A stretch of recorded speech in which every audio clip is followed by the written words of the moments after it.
आज जो press conference रखा गया था, इस विषय पे था कि प्रदेश के तमाम नेतागण यहाँ पे उपस्थित हुए थे और सभी ने एक बात पे जोर दिया कि गया लोकसभा चुनाव पे लोकसभा की प्रत्याशी का चयन को लेकर आज ये पीसी रखा गया था, जिसमें बहुत सारे विषयों पे चर्चा हुई और इस चर्चा को बाकी हम ब्लॉक स्तर पे भी भेजने का काम कर रहे हैं, जहां हमारे बूथ कार्यकर्ता है सभी लोगों के पास भेजेंगे। उसके बाद राय ली जाएगी कि गया लोकसभा में एक ऐसे कैंडिडेट को दिया जाए कि जो सामाजिक रूप से और जो रियल में जो कार्यकर्ता हो, उसको चुनाव लड़ाने के लेकर तैयारी हो रही है। गया में जो पहले से है हिंदुस्तान आवाम मोर्चा से जो लड़ रहे हैं और अभी भी ताल ठोक रहे हैं, तो क्या कहिएगा? देखिए, जो गया की बात है, हिंदुस्तानी अवाम मोर्चा से लड़ने की बात है, तो ये हवा चल रही है संतोष मांझी का, तो ये हवा हवा ही रह जाएगा, क्योंकि वहाँ जो है एनडीए गठबंधन से अगर ये चुनाव लड़ेंगे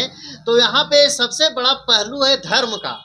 धर्म जो मांझी जी बोलते थे कि राम का कोई अस्तित्व नहीं है, राम काल्पनिक है, तो वैसे नाम पे किस मुंह से जाएंगे वोट मांगने के एनडीए के साथी रह के, और उनको वोट किस मुंह से जन वहां मांगेंगे और क्यों उनको वोट देगा जो भगवान को न मानने वाले हैं, राम को काल्पनिक बताने वाले हैं, समाज में द्वेष भेदभाव फैलाने वाले हैं, अपना रोटी सेकने वाले हैं, तो उनको जनता क्यों वोट देगा। और ऐसे मैं बताना चाहता हूं कि संतोष मांझी जी कभी जनता के द्वारा चुन के कभी आए नहीं, और वो सदन का मुंह देखने का काम किए, तो लालू जी की कृपा हुई इसलिए सदन का मुंह देखे। और जब कुटुंबा से चुनाव लड़े थे, हमारे पार्टी के संरक्षक, हम गुट के संरक्षक उमाकांत चौधरी जी हैं, और हम गुट के राष्ट्रीय प्रधान महासचिव और प्रवक्ता अमरेंद्र त्रिपाठी जी हैं। आप पूछ सकते हैं कि जब कुटुंबा में जब उनको संरक्षक महोदय से जब कुछ बात के लेके वहां गतिरोध हुआ था, कुछ विवाद हुआ था, तो इन्होंने कहा था कि आप कुटुंबा से 10,000 वोट से आ रहे हैं, और बाई गॉड वो 10,000 वोट से ही आ रहे हैं। तो इसलिए इनका इस बार भी कहना है कि अगर वो गया में आते हैं तो गया में वहां पूरा दलित, बैकवर्ड, पिछड़ा, अति पिछड़ा, फॉरवर्ड, सारे लोग हम गुट के साथ हैं, और उनको कहीं ना कहीं ये पता है कि हम गुट को ही जिताने का काम करेंगे। सर क्या कहिए, सच में जो अनुमान जो लगा रहे हैं कि इस बार लोकसभा जो गया से आएंगे तो जिताना संतोष मांझी हारेंगे? बिल्कुल उनका हार निश्चित है। अभी देखा अभी गाठ जो अभी गठबंधन में सरकार में चल रहे हैं एनडीए में, वो भी मंत्री पद से भी ले लिए हैं, तो कोई भी नहीं चाहेगा कि सरकार में है तो उनको करे नहीं हराए। ऐसा मंत्री पद ले लिए हैं, इनके मन से कोई मंत्री पद नहीं हुआ है, समझ गया ना। ये तो अभी भी दुखी हैं, और कहीं न कहीं बीजेपी के दबाव में और जदयू के दबाव में एक सरकार में है, इसलिए दबाव में है, इसलिए लोभ लालच में है कि हमको गया सीट देगी। लेकिन मैं बता देना चाहता हूँ कि इनको गया सीट तो मिलना ही मुश्किल है।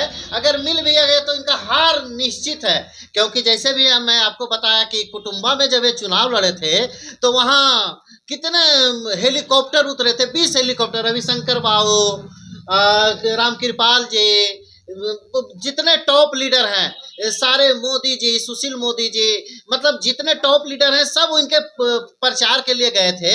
लेकिन किन्हीं का जनता ने सुना, क्योंकि उनको पता था कि ये जनता का काम नहीं करेंगे, जनता को केवल शोषण करने का नाम है। जो जनता का शोषण करता है उसका नाम है संतोष मांझी जी, जो कार्यकर्ताओं का खून पीता है उसका नाम है संतोष मांझी जी, और जो कार्यकर्ताओं को जो बरगला कर रखते हैं, उनको लोभ लालच दे कर रखते हैं, तो उनका नाम है संतोष मांझी जी। आपने गया लोकसभा गया ही क्षेत्र क्यों चुना है और जगह भी लड़ सकते?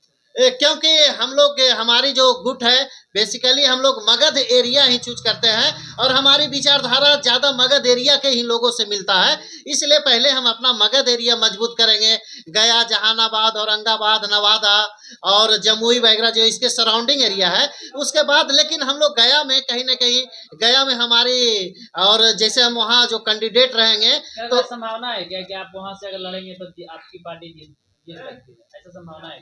संभावना नहीं है, ये 100% जीत होनी है, क्योंकि कहीं न कहीं बीजेपी नेतृत्व भी हम लोग की तरफ देख रही है, और हम लोग से अप्रोच हो रहा है, और उनका भी कहीं न कहीं लोग आ रहे हैं भाई मीडिया, कि अगर हम गुट के लोग अगर हैं तो मिलजुल के बैठ के बात करें तो हम लोग भी इनको समर्थन करेंगे, और वो हम गुट के साथ ही हैं, और 100% हमारी जीत है। बीजेपी क्या आ रहे हैं, तो बीजेपी में ऑलरेडी वो पहले से ही इंक्लूड है।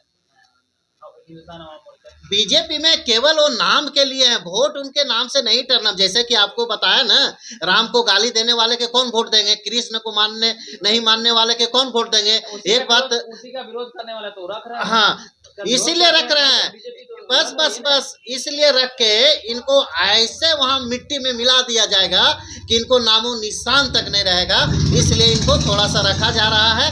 बाकी लोकसभा खत्म होते ही हम यूनाइटेड, हम सेकुलर खत्म हो जाएगी, इनका चैप्टर क्लोज। तो क्या लग रहा है, हम गुट जो है इंडिया अलायंस के साथ आएगी या एनडीए के साथ रहेगी? हम गुट का तो दोनों तरफ से अप्रोच आ रहा है। हमारा बीजेपी के भी शीर्ष नेतृत्व, जैसा कि आप लोग ने देखा होगा कि हिंदुस्तान ने प्रमुखता से हम लोग का खबर दिया था कि हम गुट के हम लोग अमित शाह जी से, जेपी नड्डा जी से, राजनाथ जी से मिलने का टाइम लिए थे, लेकिन हम लोग को वहाँ से टाई अप हो रहा है। और इंडिया गठबंधन की बात रही तो हम लोग इलेक्शन के टाइम में दोनों में एक गठबंधन को हम लोग सपोर्ट करेंगे और जाएंगे और मजबूती के साथ गया लोकसभा लड़ेंगे और जीतने का काम करेंगे।